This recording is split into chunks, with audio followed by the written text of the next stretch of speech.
BJ Mafia, what's poppin'? So the Houston Texans will be traveling to Jacksonville to take on the Jaguars in a Week 3 AFC South showdown. The Houston Texans, despite the fact that they're 0-2, are going to be looking to get into the win column this upcoming week. The Jaguars, who are 1-1, are coming into this matchup after a very disappointing home opening loss to the reigning and defending Super Bowl champions in the Kansas City Chiefs.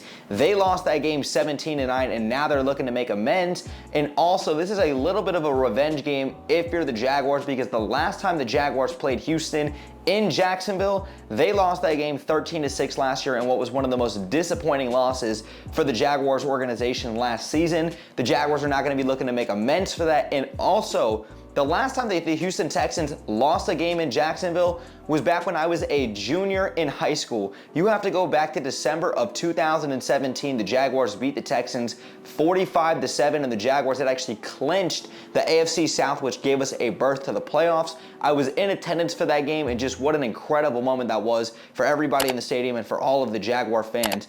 But Texans and Jags fans, before I really dive deep into this video, I talk about the injury report, and then I go ahead and actually talk about the Texans. Prior to me doing all of that, I want to give a couple of shout outs very, very quickly before we really dive deep into this video. And the first shout out is to the city of Houston, man. When I went out to Houston back in September of 2021 to go and watch Trevor Lawrence's NFL debut, what a special and amazing city that was, man. I fell in love with the vibe, the ambiance, the food, and the culture in Houston. I could definitely see myself living and moving out there one day. I definitely fell in love with Houston. 2, I want to give a big shout out to John Mechie, who made his NFL debut last week after everything he had been dealing with, all of the turmoil he had to face and all of the adversity, which I don't even need to go into the details about. John Mechie, I think everybody's rooting for this young brother to be successful and to really have a good and successful NFL career moving forward. I think he's a great guy, and seeing what he did at the University of Alabama, I'm excited to see what him and CJ Stroud do moving forward. And the last shout out I want to give is to rookie wide receiver Xavier Hutchinson, who came from Iowa State. I actually went to high school with the guy. I've lifted with him plenty of times. I've played basketball with him plenty of times. Xavier's genuinely a good dude, and I'm rooting for him. Obviously, he's going to get a hometown feel. Coming back to Jacksonville, I'm sure he's going to have a lot of friends and family there at the game supporting him, man. So I'm going to be cheering from Xavier Hutchinson from a distance here in Jacksonville, moving forward with his tenure in Houston. Now let's actually go over the injury report, and I want to start with the Houston Texans. Let's go over the did not practice. We've got Denzel Perryman, Jalen Petrie, who suffered that chest injury back in week 1, and he's a phenomenal young safety. I'm extremely excited to see how he continues to develop. And then you've also got Tavir Thomas, who suffered a broken hand. He's a cornerback. He just had surgery this week, so you hope he gets better. Then we go to the limited in practice. You've got rookie wide receiver from the University of Houston, Tank Dell, George Fant, Jonathan Greenland, Eric Murray, CJ Stroud, Laramie Tunsil, who did miss week 2, but I think he's expected to play in week 3. You got Jimmy Ward, who's expected to make his Texans debut. He follows D'Amico Ryans, and he comes over from the San Francisco 49ers. He's a great safety. Robert Woods and Derek Stingley Jr. just had a hamstring injury. He's expected to miss this week. He's obviously a terrific young corner. He's a true number 1 cornerback, and obviously that sucks for them. Obviously that's good for the Jaguars, but that really sucks for, Derek Stingley and his circumstances, man. You hope he gets better. But that means with Derek Stingley Jr. missing some time, that means who's going to be inserted into the starting lineup?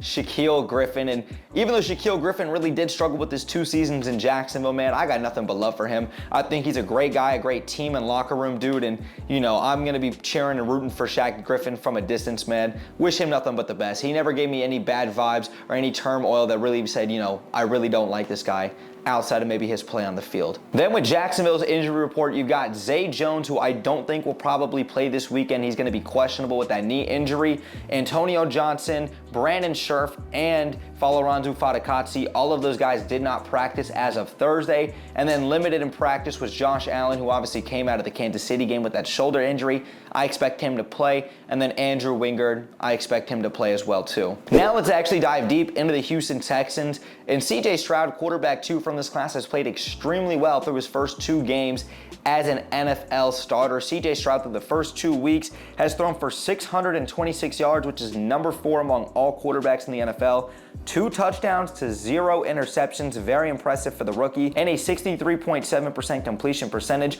Despite CJ Stroud playing well, he has been sacked 11 times for 93 yards lost. He's the most sacked quarterback in the NFL coming into week 3. But what I've seen from CJ Stroud through the first 2 weeks of me going through the film and actually rewatching what he's been doing, I've seen a guy who's been extremely poised and a guy who looks like he's in command of the offense. We know the arm talent's there and we know how smart of a player he is. He obviously displayed a lot of that at Ohio State and he really looks the part through the first 2 weeks of the season. I think CJ Stroud is going to be a very good quarterback in the AFC South for years to come moving forward. Talking about other skill position guys on the Houston Texans roster, you talk about Dameon Pierce, former Gators running back. He has not gotten the ball damn near enough, and my fantasy team's hurting because of it.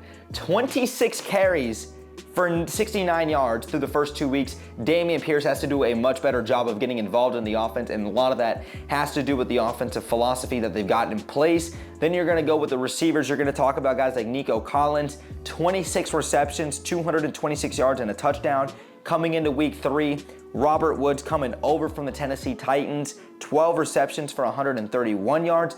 And rookie wide receiver Tank Dell, 10 receptions for 106 yards and 1 touchdown. Overall, I've liked what I've honestly seen from CJ Stroud in this offense. The offensive line has to do a much better job of protecting their young franchise quarterback, but I like the skill position guys that they've got in place. I like Brevin Jordan a lot, Dameon Pierce, Tank Dell, Nico Collins. They've got some solid pieces that you can continue to build around CJ Stroud, and obviously Xavier Hutchinson and John Mechie as well too. Once they continuously keep getting better and they keep getting up to speed with the NFL game, I like a lot of the pieces the Texans have offensively speaking. And then defensively, I love the pieces that they have, the young pieces, I should say, defensively for the Houston Texans. You're going to talk about guys like Will Anderson Jr., Jalen Petrie, and Derek Stingley Jr. Now, Jalen Petrie might not play this week. He's going to be questionable. Obviously, like I said, Derek Stingley Jr. is probably not going to play as well, too, with a hamstring injury. He's been ruled out. Will Anderson Jr., obviously the Houston Texans traded up early in the draft to go ahead and get him from the University of Alabama. He's going to be a huge franchise player for this team moving forward and a pivotal player. It's going to be very interesting to see that matchup on the right side versus Anton Harrison. I'm extremely excited to watch them go head to head. And then talking about some other players on the Texans defense that have played very well, Steven Nelson, their cornerback, has played very good through the first 2 weeks of the season. He's allowed a 40.3 passer rating when targeted in coverage, which is 5th best among all NFL cornerbacks. You got Tavir Thomas, who, like I said, just had that hand surgery, but he is the 2nd highest graded cornerback in coverage per PFF so far this season, only allowing 6 receptions for 32 yards. Now, this Houston Texans defense is going to take some time to really get up to speed the way that DeMeco Ryans has envisioned it from his days at San Francisco. That's why he got hired as a defensive-minded head coach. I think DeMeco Ryans is a great head coach, and this team in a couple of seasons is going to be a very good and formidable team if they continue on this pace, especially with their young, intriguing players. Now, kind of transitioning into the Jaguars. The Jaguars, like I said, came off an extremely disappointing loss to the Kansas City Chiefs. They did everything that they could defensively to hold the Kansas City Chiefs to 17 points. The Chiefs had 12 penalties for 94 yards. The Jaguars defense created 3 turnovers, and despite all of that, the Jaguars offense could not get into the end zone. They went 0 for 7 in the red zone, and the offense struggled mightily. You can blame the offensive line. You can blame Trevor Lawrence for not looking the part. You can blame Press Taylor on the offensive play calling. Nonetheless, you win as a team, you lose as a team. The Jaguars lost, and they're going to be looking to bounce back. But kind of looking back at what Trevor Lawrence and this offense did last week, Trevor Lawrence last week was 22 of 41, 216 yards, 0 touchdowns, 0 interceptions, but had a 16.5 quarterback rating, scale of 0 to 100. It's just not good enough. Travis Etienne gets 12 carries out of the backfield for 40 yards, 12 carries for a dynamic running back. You have to do a better job of getting him involved in the offensive game plan. Then you go to the receiving department. Christian Kirk had a big bounce back week, 11 receptions, 110 yards. Evan Ingram had another great game, 6 receptions for 57 yards. But with the offensive line, they were absolutely putrid in week 2. They allowed 12 quarterback pressures, 8 quarterback hurries, and they allowed 4 sacks. The only guy that played well in the offensive line for the Jaguars last weekend was left tackle Walker Little. He allowed 0 sacks, 0 pressures, and 0 quarterback hits. I do expect a much better bounce back game from this offense because the offense is just too dynamic and too skilled, especially versus a depleted Houston Texans defense that might not feature Jalen Petrie in the secondary. Obviously, Jimmy Ward comes back, and you're not going to have Derek Stingley Jr. That should be barbecue chicken on Shaq Griffin, and I mean that respectfully. Now talking about the Jaguars defense, they've played exceptionally well through the first 2 weeks of the season. They hold the Kansas City Chiefs to 17 points, and they limit the Indianapolis Colts in week 1 to 14 points offensively speaking.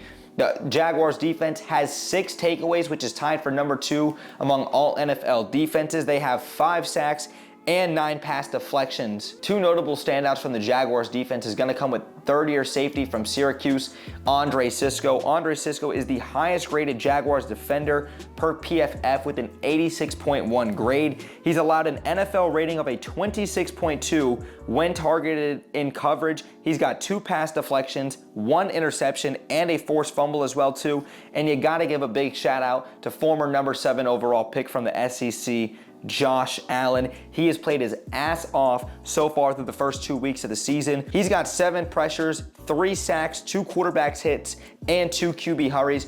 Josh Allen in a contract here has been playing exceptionally well, and expect big games from Josh Allen and Trayvon Walker on the edges, even with Laremy Tunsil coming back. But expect the Jaguars front 7 to really rattle CJ Stroud in that backfield and to really limit that Houston Texans offense. And this game almost feels like a must-win game for the Jaguars because even though it's just week 3, the Jaguars want to go ahead and go 2-0 in the division. The Jaguars want to feel good about bouncing back after a disappointing week 2 home loss. And the Jaguars are favored 9.5 in this game. I do think the Jaguars cover the spread, and I do think the Jaguars take care of business in this game. I think the Jaguars come out in a very dominant fashion. The offense has a much better bounce back week, and the Jaguars take advantage of a rookie quarterback. Expect CJ Stroud to throw his first interception in week 3 at minimum. I think he throws an interception, and the Jaguars defense, like I said, has 6 overall takeaways. Mike Caldwell and this defense has been extremely opportunistic. We've seen that from last season. It's kind of trickled into this season.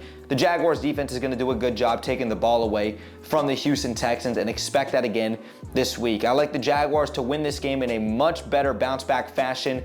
31-13, they get the ball rolling back in their direction. They still take command and lead in the AFC South, and they feel much better about themselves moving forward. But Texans fans and Jaguar fans, I want to hear your guys' thoughts in the comments down below. What do you guys think is a bold prediction for this game upcoming in week 3? And also, make sure you guys drop me a score prediction in the comments down below. If you guys enjoyed today's video, make sure you guys go ahead and drop me a thumbs up. It takes 1 second and it helps me and the channel out tremendously. If you guys are also new here, consider hitting that subscribe bell to stay tuned for more Jaguars content that I do here on YouTube. And make sure you guys also go ahead and follow me on my socials, especially on Twitter. I'm very active and I'm on there every single day. The link tree will be in the description down below, so you guys can go ahead and check that out. But thanks again for sticking around throughout the whole video. Brett James, aka BJ, I'm out, y'all. Go Jags, baby. Peace.